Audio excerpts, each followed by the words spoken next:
د خوست باغ سماوات صنعتي پارک یاد پارک ته شاوخوا 400 جریبه ځمکه ځانګړې شوې چې تر 200 پورې به لوی یا وړې فابریکې پکې د بیلابیلو خوراکي او غیر خوراکي توکو تولید په برخه کې تولیدات ترسره کوي.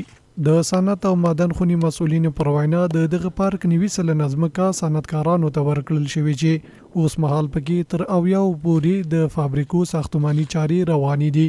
صنعتکارانو او د بیلابیلو فابریکو مسؤلینو له اړوند مسؤلو چارواکو غوښتنه وکړه چې په یاد صنعتي پارک کې ورته د برق سیستم برابرولو، د سړکونو جوړولو او نورو لازمو اسانتیاو په برخو کې پروژې پلي کړي.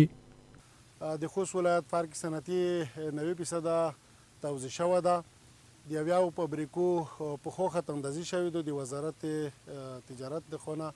اوس 90 فابریکو عملاً په ساحه کې کور شروع دی ساختماني. دولت نه او د مسؤلو چارواکو نه غوښتنه دغه ده چې همدلته په دې پارک صنعتي کې چې هر څومره زر کېږي بجلي باید وشي او زربینا کورونه شروع شي.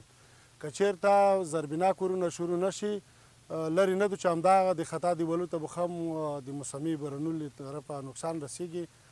د صنعت او سوداګري ریاست مسؤلینو پر وینا کوښښ یې دا دی چې د ولایت په یو صنعتي ولایت بدل کړي. دوی له صنعتکارانو غوښتنه وکړه چې په یاد صنعتي پارک او نورو ځایونو کې د خپل سرمایه گذاري تر سره کړي. دوی یې پوره ملاتړي دي. همدارنګه د یاد ریاست مسؤلینو زیاته کړه چې د یاد صنعتي پارک د برق سیستم برابرولو، د سړکونو جوړولو او نورو زیربنایي پروژو پلي کېدل یې لومړیتوب دی. یوازې دا نه چې دلته موږ د صنعتکارانو لپاره د ځمکه توزیع کړې ده او ورته مشخصه شوې ده. موږ په خوست ولایت کې تقریبا 10 جریبه نور هم ځمکه لرو د صنعتکارانو لپاره. صنعتکارانو هم دا غوښتنه ده چې دوی د خپل ولایت لپاره دلته په خپل ولایت کې پانګونه وکړه او همدلته د تولیداتو لپاره یو د ولایت جوړ کړه، یو صادراتي ولایت د دې نه جوړ کړه او د برق پمپ په صورت کې چې دوی دلته خپله پانګونه موږ ووینو د دې د ظرفیت او د دې د استفادې مطابق به موږ دوی ته برق برابروو انشاءالله. د یادو فابریکو ساختماني چارو جوړونکي شرکت مسؤلین وایي چې د ریاست له لوري نظارت ترسره کیږي او ډاډ ورکوي چې په معیار سره به یې چارې مخ ته وړي.